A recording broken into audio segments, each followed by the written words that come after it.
नमः शिवाय दोस्तों, स्वागत है आपका फिर से एक बार वर्ल्ड ऑफ हैप्पीनेस में। तो दोस्तों, आज जो टॉपिक मैं लेकर आया हूँ, कुंडलिनी जागृत होने के बाद जो सबसे पहला भय होता है, आज उसको समझना है। मेरे पास सबसे ज़्यादा जो कॉल्स आप लोगों की आती हैं वो यही आती हैं कि गुरुजी, मैं जब से ध्यान करने लगा हूँ मेरे सर में बहुत दर्द होने लग गया है, मेरी एनर्जी बहुत ज़्यादा हाई हो गई है, मुझे नींद नहीं आ रही है। और इसी के ऊपर मैं पहले भी वीडियो बना चुका हूँ और वो वीडियो आपने बहुत ज़्यादा पसंद किया था, बहुत लोगों को आपने वो वीडियो शेयर भी किया जिन जिन के साथ वो समस्या हुई थी। क्योंकि जब कुंडलिनी आपकी जागृत हो रही है तो ये चीज़ें होनी स्वाभाविक हैं, आपको इससे डरना नहीं है। मगर ये जो चीज़ें हैं किसी अपना योग्य गुरु के सानिध्य में करनी चाहिए, ये तो मैं आपको पहले कितनी बार समझा चुका हूँ। अब जो छोटे बच्चे हैं, जो 18-20 साल के 15 साल के जो बच्चे ये साधना कर रहे हैं, उनको भी ये चीज समझनी चाहिए कि जब ध्यान रोज करोगे तो कुंडलिनी जागृत तो होगी ही। कोई भी मंत्र जाप कर लो, कोई प्राणायाम कर लो, कोई योग कर लो, कोई ध्यान कर लो, कोई हनुमान चालीसा पढ़ लो या कुछ भी कर लो, सारी चीजें अपने मन को एकाग्र करने के लिए एक रास्ता है। कितना भी सारे जो मंत्र साधनाएं हैं, कोई मंत्र जागृत है, कोई सुप्त है, कोई अभी आप जब कर रहे हो, कुछ ऐसे पुराणिक मंत्र हैं, कोई शाबर मंत्र होते हैं। ये सारे जो मंत्र हैं, मंत्रों का तो खैर अलग पूरा 50 साल लग जाएंगे अगर मैं मंत्रों के बारे में अगर आपको समझाने बैठा, क्योंकि हर मंत्र का ही एक अलग मतलब होता है और हर मंत्र की ही अलग साधना होती है और हर मंत्र का अलग यूज होता है। यंत्रों के बिना मंत्र जाप करते हो, पहली बात है जब यंत्र नहीं है उस मंत्र का काम करने का कोई लाभ ही नहीं होने वाला। जब तक आपके पास वो ऊर्जा ही नहीं है कि जिस चीज से आप उस तक पहुंच पा रहे हो, उस काम को करने के लिए ऊर्जा चाहिए किसी भी कार्य के लिए। तो अभी आपको मंत्रों के बारे में पूरा ज्ञान नहीं है जिन लोगों को, तो सिर्फ मंत्र इसलिए जपना कि वो ये सोचते हैं कि शायद भगवान प्रकट हो जाएंगे। ऐसे भी मंत्र होते हैं जिससे शक्ति साक्षात किसी देवता का स्वरूप भी धारण कर लेती है, ऐसे भी मंत्र होते हैं। मगर वो कुछ अलग योगी लोग करते हैं, फिर उस शक्ति को जब प्रकट किया जाता है तो फिर उससे जो है अपना कोई कार्य कराने के लिए उस शक्ति का इस्तेमाल किया जाता है। उसको उसी को तंत्र कहा जाता है। उसी का मतलब है तंत्र। तंत्र का मतलब क्या है? एक तरह से जो टेक्नोलॉजी बोल लो आप इसको, अगर इंग्लिश में अगर हम बोलें, कोई भी काम करने की जो जो प्रोसेस है उसको कहते हैं तंत्र। तो जब ऊर्जा की मदद से, जब ब्रह्मांड में मौजूद जो शक्ति है उसकी मदद से जब आप कोई कार्य करने की कोशिश करते हैं तो उसको कहा जाता है तंत्र। अब तंत्र बहुत सारी तरह के होते हैं। अब तंत्र के लिए सबसे बड़ी आवश्यकता है आपकी जागृत कुंडलिनी। अब आप लोग ये टोने टोटके के वीडियो देखते हो, किसी ने आपको कह दिया जी ये लाल कपड़े में ये डाल के ये कर दो, ये हो जाएगा, वो कर दो। आपको इतना बेवकूफ बनाया जा रहा है और आप लोग भी किए चले जा रहे हो। मैं मंदिरों के बाहर देखता हूँ, चौराहों पर देखता हूँ, कोई दिया जला के जा रहा है, कोई जल चढ़ा रहा है, कोई इतने सारे चावल बना के गिर गया, कोई खीर बना के फेंक गया, कोई पता नहीं क्या क्या चीजें, क्या क्या ऐसी ऐसी सामग्री खाने पीने की इतनी दुनिया भर की चौक चौराहों पर फेंकी पड़ी होती है हमारे शहर में, मैं देखता हूँ। और खास तौर पे हमारे यहाँ पे ना बनिए लोग बहुत ज्यादा है, वो लोग इन चीजों को बहुत मानते हैं।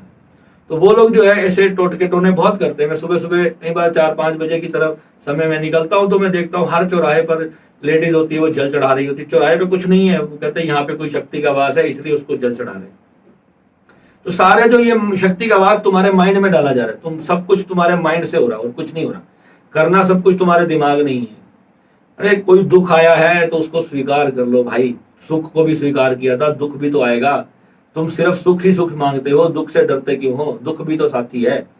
कोई सुख मिलेगा तो दुख भी बनेगा एक दिन भाई, एक दिन। वो परमानेंट तो कोई है ही नहीं इस संसार में। क्या चीज ऐसी है जो आपके साथ परमानेंट है? मगर हम लालची इंसान हैं, हमें हमारा ग्रीड है वो बढ़ती चली जा रही है। हम सोचते हैं हम मतलबी हो चुके हैं, हर चीज के लिए हम सिर्फ अपना ही खुशी, अपना ही स्वार्थ हम कैसे सिद्ध कर लें। कोई तंत्र मंत्र करके किसी को अपने वश में कर लें, किसी को मारण क्रिया करा दें, किसी की दुकान काम धंधा बंद करा दें, किसी तरीके उसका एक्सीडेंट हो जाए, मेरे मन की जो मुराद है, मेरे मन की जो आग है जलती हुई, मेरा क्रोध वो पूरा हो जाए। किसी ने दुख दे दिया, क्षमा भावना ही नहीं है इंसान के अंदर। इतने फोन आते हैं मेरे पास।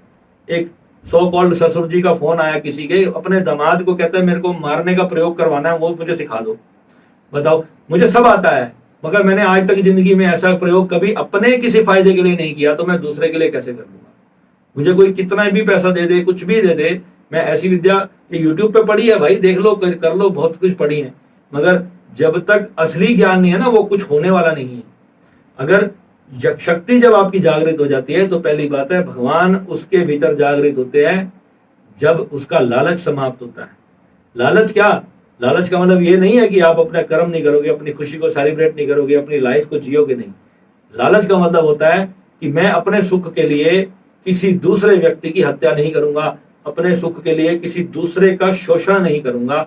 अगर कोई दूसरा मेरे साथ खुश है, मेरे अनुरूप खुश है, मेरा परिवार हो सकता है, मेरे भाई बहन हो सकते हैं, मेरा रिलेशनशिप्स हो सकते हैं, कोई भी चीज है। कितने दुनिया भर के लोग मुझे वशीकरण कराने के लिए फोन करते हैं। मैंने अपनी जिंदगी में इतना कुछ खो दिया, मगर मैंने आज तक कभी वशीकरण का प्रयोग नहीं किया किसी के ऊपर। सिर्फ इसलिए नहीं किया, एक ही बार सिर्फ जब मैंने अपनी ये साधना प्रारंभ करी थी, तो मैं आपको वो भी अनुभव बता देता हूँ, तो ये बताना बहुत जरूरी हो गया। एक दिन ऐसे ही मैं ट्राई कर रहा था कि मैंने कहा यार मेरे को इतनी बड़ी विद्या मिल तो गई, कुंडलिनी भी जागृत हो गई थी, तो मैंने कहा क्यों ना एक बार ट्राई मार के देखा जाए। तो मैंने नॉर्मली एक दिन ऐसे ही ट्राई मार दिया। अब ट्राई मारने के लिए तो कोई तो इंसान चाहिए था, मैं किसको वशीकरण करूं, किसके ऊपर मैं इस प्रयोग को करूं। तो ऐसे ही मेरे घर के आस पड़ोस में ही कोई ऐसे लेडी थी, मैंने तो ऐसे छोटा सा ट्राई मारने के लिए कर दिया। तो भाई वो तो मेरे पीछे ऐसे बुरी तरह से पड़ी कि मेरे को उससे जान छुड़ानी मुश्किल हो गई। मैं अपने गुरुजी को कॉल किया, मैं कहा ये क्या पंगा पड़ गया मेरे साथ भाई, उसके तो सुबह से लेकर रात तक ही मेरे पास फोन आए जा रहे हैं, अब मैं क्या करूं। तो फिर उन्होंने कहा कि जो एनर्जी डाली थी अब उसको ऑपोजिट कर दे। फिर मैंने ऑपोजिट किया, तो ऐसी उसको मेरे से नफरत हुई कि आज तक वो नफरत ही है, और मैंने उसको कभी बदलने की कोशिश भी नहीं करी। तो देखो ये चीजें होती हैं, मैं आपको इसलिए बता रहा हूं कि सच में ये चीजें होती हैं। मगर एक योद्धा वो है जो कभी भी अपनी शक्तियों का गलत यूज ना करे। क्योंकि इसमें क्या है, देखो कुछ लोग होते हैं जो सिर्फ जो है ना, एक कहते हैं आपको, आप रीजन जेन्युइन दे दो, आप रीजन जेन्युइन दे दो, या सच में आप यार उस लड़की से शादी करना चाहते हो, चलो आओ मैं आपका वशीकरण करा देता हूं। वो रीजन जेन्युइन नहीं होता, उसको जेन्युइन रीजन देखने के लिए भी आंख चाहिए होती है। कोई भी रीजन जेन्युइन नहीं है किसी को वशीकरण करने के लिए। क्यों करवाना पड़ रहा है आपको वशीकरण? पहले इस चीज को समझो ना, कि जब सामने वाला इंसान आप में इंटरेस्टेड ही नहीं है, तो why you want to do वशीकरण ऑन हिम और हर? आप कराना चाह रहे हो इसलिए क्योंकि आपकी ईगो इतनी ज्यादा बढ़ चुकी है कि आप उस व्यक्ति को मार के, उसकी आत्मा की हत्या करके भी आप उसको पाना चाहते हो। यू जस्ट वांट हिज और हर बॉडी ओनली। ये सिंपल सा सिद्धांत है। आप इस चीज को समझो कि आप कितने गिर जाते हो जब इतना गिरा हुआ कर्म करते हो। अपनी वैल्यू को उठाओ थोड़ा सा। जो लोग वशीकरण के वीडियोस देखते हैं ना, ये वशीकरण वीडियो है जो आज मैं बना रहा हूं, ये सिर्फ उन लोगों के लिए है कि जो अपने आप को इतनी हीन भावना में गिरा लेते हैं कि ईगो बढ़ जाती है इतनी कि बस वो इंसान, मैं किसी भी तरह, जो वशीकरण जो होता है, जो योगी लोग होते हैं वो वशीकरण का सहारा ले लेते हैं, और जो आम इंसान होते हैं वो किसी के ऊपर एसिड अटैक कर देते हैं, गोली मार देते हैं, लड़की की जिंदगी बर्बाद कर देते हैं। कितने केस रोज देखता हूं मैं न्यूज के अंदर। ये क्या हो रहा है? आप इतने गिर चुके हो किसी एक इंसान के लिए कि आप किसी भी हद तक जा सकते हो। योग में कोई क्रिया है, वशीकरण स्पेशली था किस लिए? वशीकरण इसलिए होता है कि अगर आपका कोई बच्चा है छोटा, वो भटक गया, बुरे रास्ते पे चला गया, नशे करने लग गया, कोई गलत संगति में पड़ गया, आपके कंट्रोल से बाहर हो गया, उसके लिए वशीकरण होता है। साधु संतों ने ये इस चीज को इसलिए इजाद किया था, इसलिए नहीं कि आप किसी को वश में करके उसका सेक्सुअल शोषण करो या आप कुछ भी ऐसा गलत प्रक्रिया करो। ये आपके लाभ के लिए है। मारण प्रयोग किस लिए है?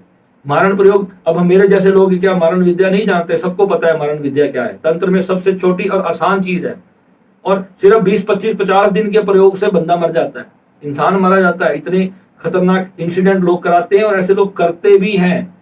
मैं इतने ऐसे तांत्रिकों से मिल चुका हूं जो लोग ये चीजें सरेआम कर रहे हैं पैसे लेकर के, और वो अपने नाम ऐसे शो नहीं करते हैं, वो करते हैं ये काम। मगर आप ये सोचो कि कितना गिरा हुआ इंसान होगा जो अपनी इस पावर का, जो भगवान की इतनी बड़ी दिव्य शक्ति उसको मिल गई, उसकी अहंकार में आके वो कुछ भी करने को तैयार है।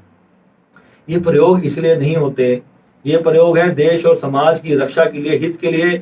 और मैं समझता हूं कि भगवान देता भी सही हाथों में ही है, क्योंकि कई बार हम ईगो में आ जाते हैं। जब शक्ति आती है ना हमारे पास, कोई चीज हमारे हिसाब से नहीं चल रही होती, क्रोध आ जाता है हम पे, हमें आ जाता है, हम इंसान है। मगर वहीं पर वही तो योग की अंतिम स्थिति है कि वहीं पर अहंकार पकड़ लेगा आपको। अहंकार पकड़ेगा तो निर्वाण खोदोगे अपना, जो असली जो डेस्टिनी है वही खोदोगे। कुछ भी चीज है, भगवान को एक बार कर लेने दो, नेचर को कर लेने दो, कि क्या हो रहा है, आने तो थोड़ा मोटा दुख आ रहा है, सुख आ रहा है, खुशी आ रही है, जितना एंजॉय करना करो, सब कुछ करो, कोई दिक्कत नहीं है। मगर ऐसा प्रयोग कभी मत करो जो किसी की आत्मा को मार करके, वो इंसान आपके जीवन में नहीं आएगा। वो वशीकरण क्या है, किसी जिन की शक्ति है उसने उस इंसान पर डलवाई, और वो जिन उसकी बॉडी में जाके प्रवेश करके वो जिन आपके साथ संभोग करेगा, वो जिन आपके साथ जो है जो भी आनंद वो जिन लेगा, वो लड़की नहीं होगी, वो आपके साथ वो आत्मा उसकी नहीं होगी। उसका ब्रेन पूरी तरह से, मतलब ये समझ लो एक तरह से डेड हो जाएगा, उसके ब्रेन में सोचने समझने की शक्ति भी नहीं बचेगी। वो अपना करेगी, अपना नित्य नित्य सारा कर्म करेगी लड़की, मगर जो आपके साथ जो प्रेजेंट होगा उस वक्त, वो जो इस इंसान को जो खींच के आप तक लेकर आएगा, वो कोई तंत्र की शक्ति होगी, वो एक ऐसी नेगेटिव ऊर्जा होगी जो आपके साथ उसमें इन्वॉल्व होगी, जो आपसे शादी करेगी, जो आपके साथ बच्चे पैदा करेगी। सोचो आप ऐसा, और वो उसका भी एक समय है, उतरे समय के बाद फिर वो विमुख हो जाएगी, फिर वो चले जाएगी अपना कार्य करके। फिर उसके बाद आपको उस इंसान के साथ रहना है जो आपके साथ रहना नहीं चाहता था, और इंस्टेंटली उसको अपनी रियलाइज होगा कि ये हुआ क्या। जब उसके साथ ऐसी चीज होगी, जब वो शक्ति उसका साथ छोड़ देगी, तो इमीडिएटली उस इंसान को ये रियलाइज होगा कि मैंने किस बेवकूफी में, किस बेहोशी में इस इंसान से शादी कर ली। फिर उसको आपको अपनी शादी के वीडियोस दिखाने पड़ जाएंगे कि देखो भाई हमारी शादी भी हुई थी। वो बिलीव ही नहीं करेगा कि मैंने आपसे शादी कर ली थी। ऐसे बहुत सारे केस हो चुके हैं मेरे पास। कितने सारे लोग इस तरीके से आए, गुरुजी मैंने तो एक मुसलमान से जाके वशीकरण करवा लिया था और उसके बाद हो भी गया, और अब 2-3 महीने हो गए हैं, वो तो घर छोड़ के भाग गई। तो ये इसे भागेगी भाई, क्योंकि वो तुमने जिस शक्ति के सहारा लिया था वो शक्ति अपना काम करके चली गई। अब वो पूरी जिंदगी तो तुम उसको नहीं आप कर सकते उसको अपने साथ। तो रीजन ऐसा काम करना ही क्यों। तंत्र का मतलब है, पहली बात तो ये है कि अगर आपको करना भी है तो इन बेवकूफों के चक्कर में ना फंसा करो। सबसे पहली चीज है कि आपकी कुंडलिनी एक्टिवेशन बहुत जरूरी है। अगर आपकी कुंडलिनी एक्टिवेशन ही नहीं है तो आप कर ही नहीं सकते कोई भी तंत्र। करते रहोगे मंत्र जाप और होगा कुछ नहीं। इसलिए waste of energy and time मत करो। पहली तो चीज वो है कि सबसे पहला जो आध्यात्मिक ज्ञान है, यहाँ पे मैं जो चीजें सीक्रेट बता रहा हूँ ना अपने वीडियोस में, ये बहुत ऐसे लोग हैं जो मतलब जिनको ABCD भी पता नहीं है, और वो करोड़ों मिलियन सब्सक्राइबर हैं उनके। सच्चाई बता रहा हूं मैं आपको, सिर्फ किताबें पढ़ी हैं, किताबों में कुछ पढ़ लिया है और वो तुमको यूट्यूब पे चिपका दिया और तुम वो कर रहे हो, उससे होता कुछ नहीं है। एक भी व्यक्ति मुझे बता दो, अगर आपने पैसे दिए हो और आपका वो काम हुआ हो, एक सिर्फ मेरे चैनल पे कमेंट करके बताना गुरुजी मैंने ये काम करा था और मेरे को ये चीज हुई। और मैंने अपने जीवन काल में मैंने एक सच्चा प्रेमी जोड़ा देखा, जो दोनों ने मेरे को आके आग्रह किया कि गुरुजी हमारे घर वाले शादी के लिए नहीं मान रहे, हम दोनों शादी करना चाहते हैं और बहुत अगेंस्ट है फैमिली। सिर्फ अभी तक मेरे 2.5 साल के यूट्यूब करियर के अंदर मैंने सिर्फ एक कपल का कार्य करवाया, और वो कार्य उनका आज इतना सिद्ध है कि मतलब जो परिवार है वो पूरी तरह से जो है ना उनके हाथ में आ चुका है। क्योंकि अब बच्चों का निर्णय हो रहा है, बाकी है अब परिवार जो है ना वो उस लड़के के ऊपर दबाव बना रहा है कि तुम हमारी बेटी को छोड़ दे। भाई हमारी बेटी तो तेरे को छोड़ने के लिए तैयार ही नहीं है। क्योंकि जो लड़की के परिवार वाले थे, सोचो मैंने सिर्फ एक कपल के लिए करवाया था, और वो भी इसलिए मुझे 100% जेन्युइन लगा। उस लड़की ने भी मुझे कॉल करके बोला कि गुरुजी मैं सच में मैं उस इंसान को चाहती हूँ और मैं चाहती हूँ कि हमारी शादी हो जाए। तो आप ये देख लो, ये क्रियाएं जो होती है ना, ये ऐसे ही नहीं करनी चाहिए। ये जब आपके ऊपर जब होती हैं, जब जीवन काल के अंदर आप जब इन चीजों में जब इन्वॉल्व होते हो, तो इनके पॉजिटिव के साथ साथ इनके नेगेटिव इफेक्ट भी आते हैं।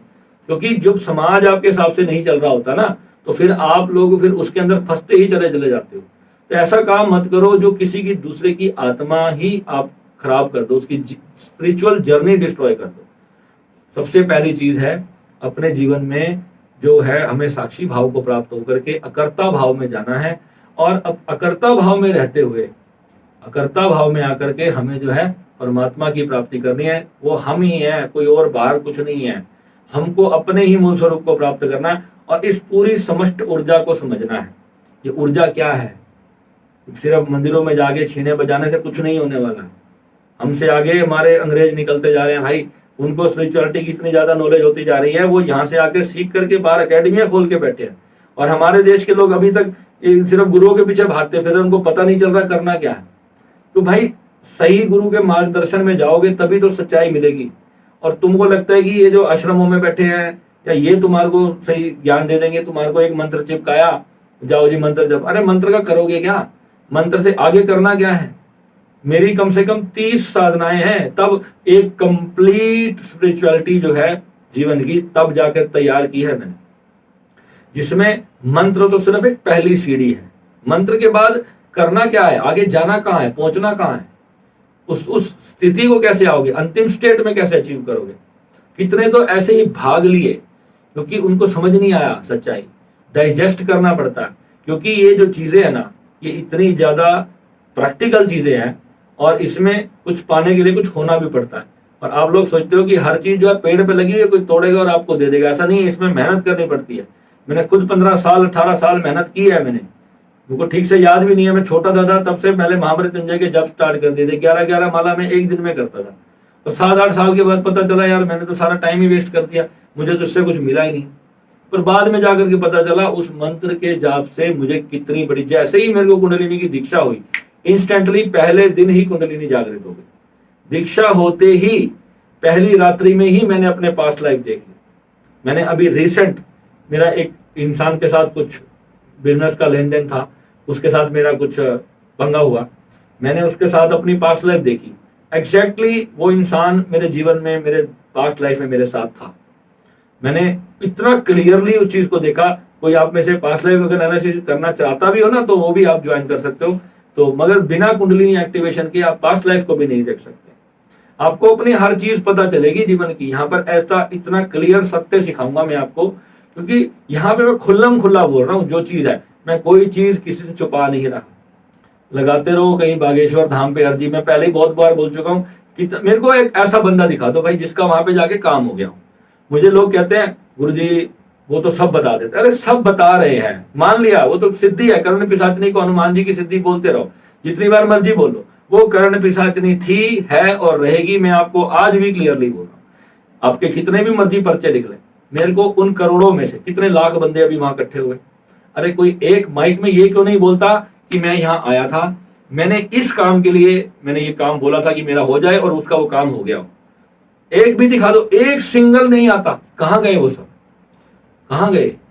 सिर्फ आपको ये पता चल सकता है ऐसा होने वाला है, ऐसा हो चुका है, ऐसा हो रहा है। ये तो ऊर्जा है। ऊर्जा तो आप देख सकते हो, ध्यान में धीरे धीरे बढ़ते जाओ। उनका ध्यान में उन्होंने ऊर्जा की साधना की है, उन्होंने ऊर्जा की साधना की है, कर्ण पिशाचनी की सिद्धि की है, जो भूत और भविष्य, जो भूतकाल बताती है। ऊर्जा भी जो है ना, भूतकाल को नहीं देख पाती। अगर आप ऊर्जा को भी देखने लगते हो ना, वो भी भूतकाल को नहीं देख पाती। ध्यान रखना, वो सिर्फ आपके प्रेजेंट को देख सकती है और आने वाली कुछ घटनाओं का कुछ अंश देख सकती है कि ऐसा हो सकता है। आपको इंट्यूशन पावर किसी को बोलते हैं कि कई लोग कहते हैं ना, उसकी इंसान की इंट्यूशन बहुत तेज है, बहुत हाई इंट्यूशन है। वो अंदाजा लगाता है, वो अंदाजा नहीं लगाता, वो अंदाजा में वो कुछ देख रहा होता है। वो लगता है वो पॉसिबिलिटीज को कैसे कैच करने की कोशिश करता है। और जितना आप इस चीज को प्रैक्टिस करोगे ना, ये उतना क्लियर होता जाएगा। आपको बिल्कुल एलईडी टीवी की तरह दिखाई देगा। आप ध्यान में बैठो रोज, जब कुंडलिनी जागृत हो जाए, अब आप देखो कि मेरा कल क्या होने वाला है, कल को क्या होगा, कल मैं ये काम करके आया था, इस रिलेटेड में क्या हो सकता है, इसकी प्रोबेबिलिटी क्या है। जो चीज का आपको दृश्य सामने आ जाए, समझना, जिस चीज का दृश्य आपके सामने आ जाए और अगर अगले ही दिन वो काम हो जाए, तो समझ लेना कि आप अब योगी बनने की स्थिति में आ गए। ऐसे ही इसको बढ़ाते जाओ, धीरे धीरे धीरे धीरे। मगर मैं फिर बोलूंगा कि कुंडलिनी की प्रैक्टिस बहुत खतरनाक होती है। आपको पूरा संसारिक जीवन को एक तरफ रख देना पड़ेगा, तब जाकर के ही इस चीज में आप आगे निकल सकते हो। फिर जो है, एक बार आपने पूरी हार्डवर्क कर ली, मेहनत कर ली, फिर आप सब कुछ धीरे धीरे धीरे धीरे कर पाओगे। और कभी भी कोई नेगेटिव इंसिडेंट अगर आप देखो, ये भी मैं बता रहा हूं, कोई मान लो आपको लगता है यार मैं कुछ काम कर रहा हूं, आपको दिख गया कि यार ये तो हो ही नहीं रहा यार काम, उसको बोलना नहीं है, पहले ही उसको क्रिएट नहीं करना, उस एनर्जी को डिस्पर्स करने की कोशिश करनी है। उसकी भी हमने पूरी साधना तैयार की हुई है। कोशिश करते रहो। हालांकि 90% टाइम्स में वो ऊर्जा डिस्ट्रॉय हो ही जाती है, मगर कई बार ऐसा होता है कि वो नहीं होती। कोई आपने बुरा इंसिडेंट देख लिया, आपको पता चल गया। मैंने 6 महीने से मैं अपनी मदर को बोल रहा था कि आप ना अकेले सत्संग पे मत जाया करो। अपने गुरु जी के, राधा स्वामी जी को शुरू से दीक्षा ली हुई है उन्होंने, 30 साल हो गए, तो वहां जाते थे। तो मैं उनको बोलता था कि मम्मी आप ना अकेले मत जाया करो, मुझे ना, मेरे को कुछ ऐसे अंदर से ना भय रहता है कि मैं कहा आप कहीं चोट खाओगे, कहीं गिरोगे, आपको कुछ हो गया वहां पे तो कौन संभालेगा। मैं जब भी मेरी मम्मी ना सत्संग पे जाते थे ना, तो मेरे को वो दृश्य क्लियर मेरे सामने, मैं देख लेता हूँ थोड़ा बहुत था इतना तो जब मैं उसको देखता था तो मैं मम्मी को डांटता था, लड़ता था कि ये नहीं जाओगे आप। वो कहते नहीं मैं तो जाऊंगी, मेरे को अपने गुरु के वहां जाना ही जाना, कुछ भी हो जाए। अब मैं उनकी इस भावना की भी रिस्पेक्ट करता था, मुझे पता है कि वो गुरु के मिले बिना नहीं मानेंगे। तो फिर भी मैं अपनी पूरी कोशिश करता था कि मैं अपनी मदर को किसी भी तरीके से अकेले ना जाने दूं। पहली फिर मेरे को मम्मी मेरे को बहाना लगाती थी, नहीं मेरी बहुत सारी फ्रेंड्स साथ में है, हम पूरी गाड़ी जा रही है भर के, मैं अकेली थोड़ी जा रही हूँ। मेरे को फिर भी अंदर से इंट्यूशन होता था कि कहीं ना कहीं मेरी मदर को चोट लग जाएगी। और परसों फाइनली वो दिन आया और वही सत्संग के वहीं पर पंडाल में ही मेरी मदर गिरे और उनकी बैकबोन में चोट लगी। अब ये देखो कि कितने टाइम पहले ही मैं उस एनर्जी को देख रहा था, ये चीज हो सकती है, ये चीज होने वाली है, मैं उसको रोकने की कोशिश कर रहा हूँ। अब होता क्या है, लॉ ऑफ रिवर्स इफेक्ट वहां पे काम करने लग जाता है। जिस चीज को हम जितना ज्यादा डिनायल करने की कोशिश करते हैं, वो उतना ज्यादा और हमारी लाइफ में घटने की प्रायोरिटी ज्यादा हो जाती है। और इसी चीज में लोगों ने दुनिया खो दी, अपनी सारी दुनिया की खुशियां खो देते हैं लोग। और इसी चीज को हमें समझना है। मैं सबको, मेरे मेरे साथ लोग जुड़े जितने भी लोग हैं, मेरे जितने भी अपने मेरी लाइफ में जितने भी जो बहुत इंपॉर्टेंट लोग हैं, मैं उनको इन एनर्जियों का खेल बहुत ज्यादा समझाने की कोशिश करता हूँ। मगर मैंने क्या पाया कि एनर्जी वैसा ही कार्य करती है जैसा उसको करना है। एनर्जी को किसी से कोई रिश्तेदारी नहीं है। एनर्जी के रूल्स हैं, अगर वो एक बार नेगेटिव हो गई, आप जितनी मर्जी कोशिश कर दो, फिर उसको सिर्फ प्रेम से पॉजिटिव किया जा सकता है और किसी चीज से नहीं। और कुंडलिनी तो एक अंधी ऊर्जा है, ब्लास्ट ऊर्जा है, बस वो तो विस्फोट है। अब आपके पास बहुत थोड़ा सा समय है अपनी उस ऊर्जा को पॉजिटिव और नेगेटिव करने का, क्योंकि ऊर्जा एक ही है, ऊर्जा दो नहीं है। अगर किसी कार्य के प्रति आपका मन किसी ग्रह के दोष के कारण अगर वो नकारात्मकता में चला गया, तो बस फिर वो चला गया। अब आप लगे रहो उसको फिर प्रयास करने में, धीरे धीरे पॉजिटिविटी में आएगा। पर इतनी देर में वो जो एनर्जी ने एक सब्सटेंस का फॉर्म लेना है वो ले लिया उसने, वो घटना आने वाले टाइम में वो घट जाएगी। तो यहाँ पर कुंडलिनी को समझना बहुत ही आवश्यक है बिना गुरु के। और इस नेगेटिविटी को जलाने के जब तक आपके पास टिप्स नहीं हो, तरीके ना हो, मेरे पास आज इतना समय नहीं है कि जो मेरे साधक जुड़े हुए हैं उनकी जो मैं जब मैं हीलिंग करता हूँ ना, उनकी कितनी नेगेटिव ऊर्जा आती है, मेरे पास उसको बर्न करने का टाइम नहीं है। मैं इतना फ्रस्ट्रेट हो जाता हूँ कई बार, मैं 3-3, 4-4 दिन अपना फोन बिल्कुल बंद करने का मन करता है, फोन बंद कर दूं बिल्कुल। रीजन क्या है पता है, जितना आप थॉट्स बढ़ाओगे अपने दिमाग में, हालांकि चलो मैं भगवान की मेरे पे बड़ी कृपा है कि मैं अपनी चीज को संभाल पा लेता हूँ, मगर अगर कोई एक नॉर्मल इंसान होता ना, जिसकी पर्सनल लाइफ में भी ऐसी घटनाएं घट जाए, फैमिली में कोई ऐसी चीज हो जाए, वो पूरी तरह से डिस्टर्ब हो जाए, वो व्यक्ति कभी हंसी ना पाए जीवन के अंदर। और जब मैं जब ज्यादा दुखी होता हूँ तो मैं अपनी गाड़ी स्टार्ट करता हूँ, उसमें ट्रांस म्यूजिक लगा के निकल जाता हूँ जीटी रोड पे, मेरे को कोई टेंशन नहीं, फिर मैं घूमने निकल जाता हूँ। एक फंडा पता है, सिंपल सी चीज पता है, नथिंग इज परमानेंट। ठीक है, कुछ लोग होते हैं आपके जीवन में, कुछ रिश्ते ऐसे होते हैं जो सच्चाई में आपके साथ रहते हैं, हमेशा आपके जीवन में आपके साथ चलते हैं, उन्हीं की हमेशा मैं वैल्यू करता हूँ। आपको भी ये सिखाऊंगा, अपने परिवार की, अपने रिश्तों को इतना सहेज के रखो, क्योंकि ये बनाए बड़ी मुश्किल से जाते हैं, तोड़ने में एक क्षण लगता है। ऐसे मेरे एक दोस्त का भी रिसेंट डिवोर्स हो गया, मतलब उन्होंने अपनी शादी, जब उनकी जब शादी थी, मैं खुद उसके मैरिज पे गया था, इतना ग्रैंड इवेंट उन्होंने अपनी शादी पे किया था, मतलब आज तक मैंने अपने पानीपत सिटी में इतना अच्छा फंक्शन नहीं देखा था। और with in the period of 1.5 साल में इसलिए डिवोर्स दे दिया क्योंकि उस लड़की का बच्चा नहीं हो सकता था। बताओ व्हाट इज दिस रीजन? क्या ये रीजन है किसी लड़की की जिंदगी बर्बाद कर देने का? मैंने उसको कहा, मैं कहा भाई परमात्मा इसका न्याय जरूर करेगा तेरे साथ, तूने आज ये काम कर तो दिया, मगर परमात्मा तेरे साथ बहुत बुरी तरह इसका बदला लेगा। ये जो चीजें होती है ना, आप जब किसी की जब बद्दुआएं लेते हो ना, ये बहुत देर बाद काम करती हैं। आपको लगता है कि आज वो काम कर जाएगा, आज वो काम नहीं करेगी। जिस दिन आपको सबक सीखने का समय आएगा, परमात्मा उस वक्त पे आपको चोट मारेगा जब आप उस स्थिति में होगे। ये आप पढ़ लेना, भागवत पुराण पढ़ लेना, शिव महापुराण पढ़ लेना, कर्म का सिद्धांत पढ़ लेना, इसमें आपको सारी चीजें समझ आ जाएंगी कि कर्म कैसे कार्य करता है। अगर आपने किसी के साथ गलत किया है, नोइंगली किया है, तो डेफिनेटली समझ लेना इट विल कम बैक, वो आना ही आना है, भाग नहीं सकते आप उससे। फिर भी आपको साधक हो, योगी हो, उसको स्वीकारने की ताकत तो साधना से आएगी। केवल साधना ही एक ऐसी चीज है जब आप उस परमात्मा के साथ एक हो जाते हो, जब सारी समस्याओं को आप उस पर डाल देते हो, जब उस पर छोड़ देते हो। मगर वो एक मन से सिर्फ ऊपर ऊपर से कह भर देना और उसको एक्सेप्टेंस के बाद जो हैप्पीनेस आती है, इन दोनों में बहुत बड़ा अंतर है। क्योंकि जब कोई चीज जीवन में हमारे अकॉर्डिंग नहीं चल रही होती, हमने बड़े सारे ज्ञान पढ़े हैं, हमें बहुत सारी बातें आती हैं, हे परमात्मा सब तेरे ऊपर है। वास्तविक में होता क्या है कि जो चीज हमारे लिए वैल्यू नहीं करती ना, हम उसको भूल जाते हैं बड़ी आसानी से। और जो चीज हमारे लिए बहुत वैल्यू करती है, जो हमारे लिए बहुत इंपॉर्टेंट होता है, ऐसा कुछ जब हमारे जीवन से खो जाता है ना, फिर हम ये बात नहीं कह पाते हे परमात्मा तेरा शुक्र है। आज किसी का बच्चा मर जाए, वो कभी ये नहीं कह सकता है परमात्मा तेरा शुक्र है जो तूने किया अच्छा किया, कभी नहीं बोलेगा। वो भगवान को गालियां देने लग जाएगा, क्योंकि जो चीज उसके लिए इंपॉर्टेंस नहीं रखती, सिर्फ मात्र उसी चीज के लिए ही ये शब्द निकलते हैं। तो ये बिना साधना की वो स्थिति नहीं आएगी। वो योगस्थ जो स्थिति है, जो योग की स्थिति है, वो योग को प्राप्त होने के बाद आएगी कि जिस चीज में आप अपने सुखों को और दुखों को हंसते हंसते एक्सेप्ट करो, उसको झेल जाओ। दुख तो होगा, सुख हो रहा है तो स्माइल भी आएगी चेहरे पे, दुख हो रहा है तो पेन भी होगा, मगर भड़कोगे नहीं आप उसमें अहंकार में आकर के अपनी शक्तियों का दुरुपयोग नहीं करोगे। उसको बदुआ मत दो। कोई भी इंसान है, कुछ भी आपके साथ कुछ गलत होता है, अच्छा होता है, 1000 लोगों से आपके जीवन में पाले पड़ते हैं, कितने कितने लोग हैं आपके आसपास, है ना। हर एक इंसान आपसे जुड़ा हुआ है। कोई भी आपसे आया, कुछ बेचारा कुछ लेने ही आया, कुछ देने नहीं आया था वो आपको, कुछ लेने ही आया था वो, और लिया और चला गया। तो इसलिए दुख नहीं लेना। मेरे भाई ये कितने सारे लोगों के प्रश्न आते हैं, भैया मेरी तो गर्लफ्रेंड ने मेरे को छोड़ दिया, मेरे को डिच कर दिया, मैं तो मर जाऊंगा, मैं मर जाऊंगा। अरे भाई, जब वो आई थी तब कौन सा भैया को बताने आया था कि मैं बहुत खुश हूँ? अब चली गई है तो भैया चाहिए तेरे को? भैया कुछ नहीं कर सकते भाई। जब वो आई थी तो उसके साथ एंजॉय भी तूने किया था, उस आनंद को, उस हैप्पीनेस को तूने दिया था। अब वो गई है तो दुख को भी झेल भाई। तो ये सुख और दुख, जो सुख है वो दुख भी बनता है, मगर अपने हाथ में है तो उसको दुख मानता है या सुख मानता है। अगर प्यार से अगर तुम रह सकते हो, पति पत्नी अपने परिवार में खुश होकर के रह सकते हो, इससे बढ़िया क्या है जीवन में। तुम स्वतंत्र हो अपने जीवन को चुनने के लिए, सब कुछ तुम्हारे पास है। साधना अगर नहीं है ना, तो फिर चुनाव में हमेशा गलती होगी। साधना करो, साधना से गलत व्यक्ति कभी चुना नहीं जाएगा।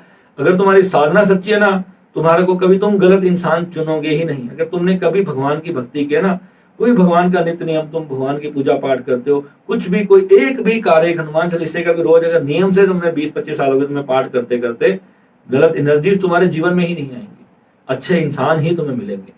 ये चीजें हैं साधना के। साधना का ये बल है, साधना का ये बल है कि बुराई पास में ही नहीं आएगी। साधना नहीं करोगे तो कुछ नहीं होगा।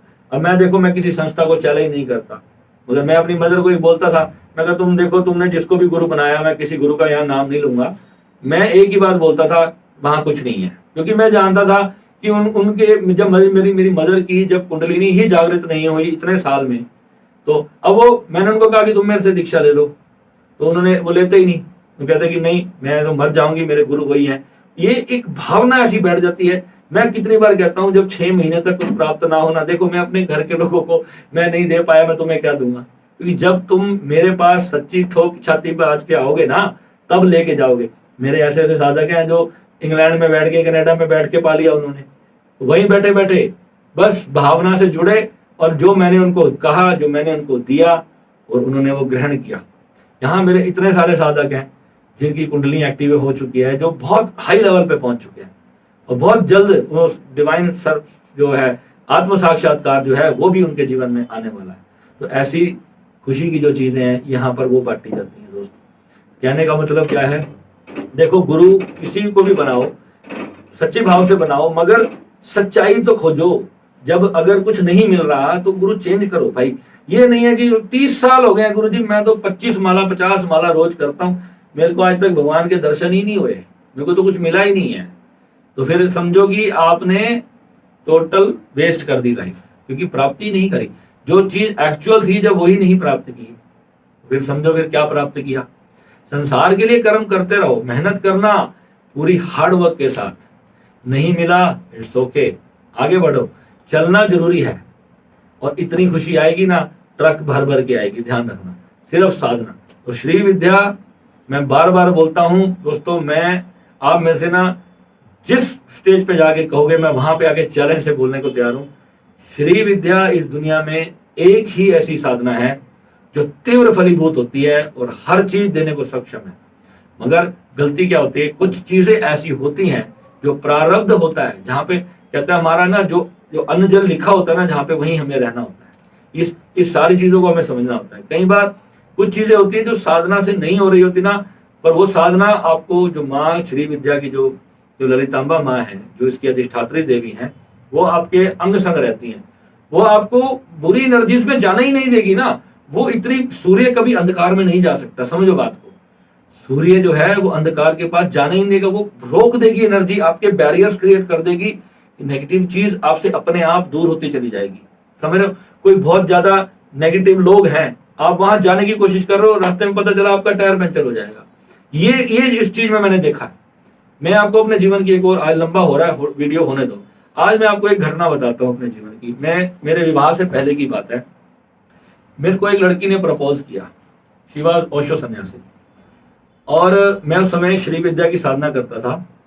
उसने मेरे को ओशो के बारे में बताना स्टार्ट किया कि आप ओशो को सुना करो, ये ध्यान किया करो, वो ध्यान करा करो। 10-12 दिन बाद हम दोनों की आपस में बातचीत होना स्टार्ट हो गई, और एक दिन मैंने डिसाइड किया कि मैं आज उससे मिलने जाऊंगा। और मैं अपनी गाड़ी लेके निकला, सुबह सुबह का समय था। मैं मंदिर गया, मैंने अपना नित्य नियम किया और मैं गाड़ी लेके वहां से निकला। पहले मंदिर से निकलते ही जब मैं 200 मीटर पे भी नहीं गया था, तो मेरी गाड़ी एकदम, मेरे को ना एकदम बेहोशी सी आ गई। 6:30 सुबह का टाइम था, हाँ लगभग। मेरे को एकदम कुछ बेहोशी सी आई और मेरी गाड़ी पता नहीं कैसे, मेरा स्टीयरिंग घूम गया। बिल्कुल खाली रोड, पूरे रोड पर कुछ भी नहीं था। जैसे कि मेरे बाबा जी ने मेरा स्टीयरिंग घुमा दिया और मेरी गाड़ी खंबे में जाके ठुक गई। गाड़ी खंबे में जाकर लग गई और आगे से पूरी डैमेज हो गई, आगे का टायर फट गया। अब मैं जाने लायक नहीं रहा। अब वो मेरी इंतजार कर रही थी कि हम आज मिलेंगे। तो मेरे को एकदम से पहला बाबा जी मेरे सामने फ्लैश किए और बाबा जी ने कहा, तू एक गलत इंसान की तरफ जा रहा था, इसलिए जो है मैंने तेरे को रोक दिया वहां जाने से। क्या यार, मैं थोड़ा सा ऐसे ही विचारों से अपने गुरु से बातें करता ही रहता था। मैंने कहा बाबा जी ऐसा क्या हो गया, ऐसा क्या गलत था? नहीं, मेरे को तो मिलना है। मैं तो बचपना था, जिद कर दी मैंने, और मैंने अपनी साधना को छोड़ दिया।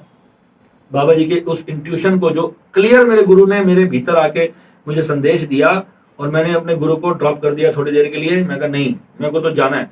मैंने अपने फ्रेंड को कॉल किया। वो फ्रेंड मेरा उस समय करनाल की तरफ जा रहा था, 10 किलोमीटर को ट्रैवल कर चुका था।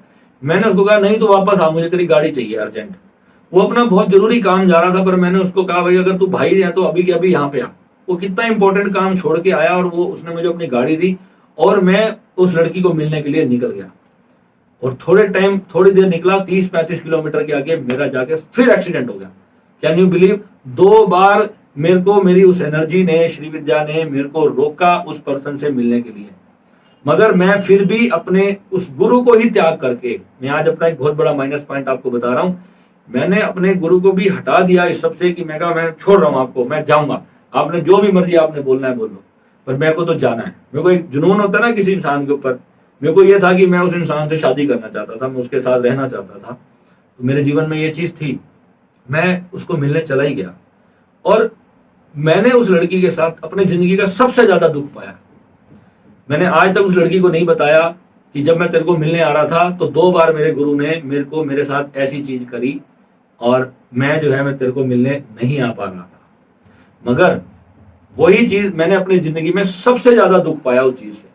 कहने का भाव ये है कि आप लोगों की इस चीजों को भी समझो, जो मेरे साधक हैं, खासकर जो भी साधना कर रहे हैं, ये मैं चीज उन लोगों को बता रहा हूं कि अगर जीवन में कोई चीज नहीं हुई है ना, तो आपको इस बात को मान लेना है कि भगवान आपके लिए कर रहे हैं। ये आप ऐसे नहीं आप कर रहे हैं, परमात्मा ही आप साधक हो। कुछ भगवान ने आपके लिए कुछ चीज में रुकावट डाल दी है, तो इसकी बहुत बड़ी वजह है कि वो जो एनर्जीज है, जो शक्तियां, जो सिद्ध गुरु मंडल है, वो 24 घंटे आप पे नजर रखता है, वो आपको चला रहा है। ये जो मेरे मुंह से बातें बोल रही है ना कि आपको लग रहा है ये मैं बोल रहा हूं, मैं नहीं बोल रहा। ये पीछे से बैठे हैं, ये सामने हमारे गुरुदेव सारे यही बोल रहे हैं। ये जो आपको ये संदेश दे रहे हैं अपना, तो मेरा अनुभव जो यहाँ पे मैं बातें बोल दूंगा ना, मैं इस जगह पे ये सोचता हूँ मेरा ये मंदिर है भगवान का, और यहाँ पे मैं इतना सच्चे मन से यहाँ पर बैठता हूँ।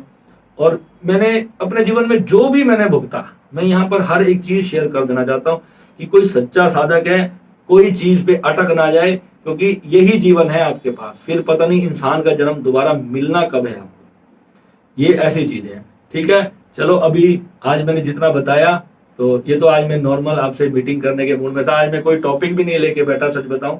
जो भी भाव होता है, मैं देखो कोई कंसेप्ट आपको पता है मैं लेकर कभी नहीं बैठता। ये एक नॉर्मल क्लास है आपकी, जो मेरे साधकों के लिए, मेरे सिर्फ जो 300 लोग मेरी ब्रॉडकास्ट में हैं, सच बताऊं मैं वीडियो तो सिर्फ उन्हीं के लिए बनाता हूं। मैं कोई आज मैं कम से कम 1-1.5 महीने बाद तो मैं वीडियो डाल रहा हूँ। वो भी रीजन क्या है कि यूट्यूब के भी कुछ रूल्स हैं कि हमें वीडियो डालना ही पड़ता है, नहीं तो वो चैनल को इतना नीचे गिरा देंगे कि फिर वो आपकी रीच से परे चला जाएगा। तो आज मैंने कहा चलो एक नॉर्मल मीटिंग हो जाएगी। जो अभी रिसेंट जितने मेरे साधकों की जो समस्याएं थी, आज मैंने लगभग उन सारी चीजों के बारे में वो टॉपिक उठाए मैंने, ताकि आपको वो सारी चीजें क्लियर हो पाए। ठीक है, और जो नए साधक हैं जो हमसे जुड़ना चाहते हैं, मोस्ट वेलकम है, आप लोग सभी आइए।